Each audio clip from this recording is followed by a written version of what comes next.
Justin Bieber has been arrested. The most serious scandal yet for the 19-year-old superstar. This is the biggest mistake you could make. These were just a few of the comments from the media following Justin Bieber's arrest in Miami on January 24th.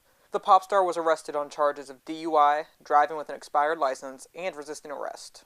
My initial thoughts on his arrest was just pretty much disappointment. He's a young sort of punk with a ton of money, and he can do what he wants, and he'll buy his way out of trouble.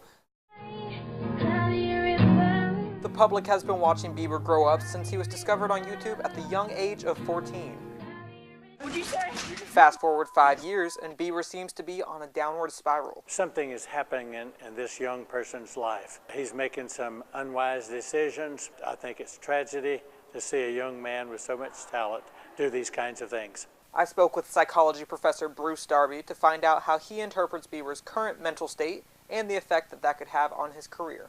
I just think he's full of himself. From his background, I would suspect that he's been enabled, especially when you have an adoring set of fans who worship you in some ways, sort of inflate that sense of, I'm everything. It's not going to last. If you don't watch it, you're going to blow it. And with all of his recent troubles, it's easy to forget that Bieber is merely 19 years old, the same age as many college freshmen. I'm around 19-year-olds all the time, and I don't hear stories of them doing that kind of stuff. I don't think he's characteristic of his generation.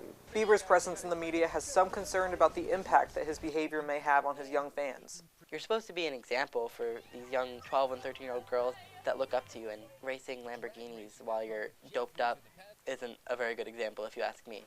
If he were to shape up his life, then I think that we would forget about that rough period that he's going through now. Only time will tell. For FSC Today, I'm Dion Spires.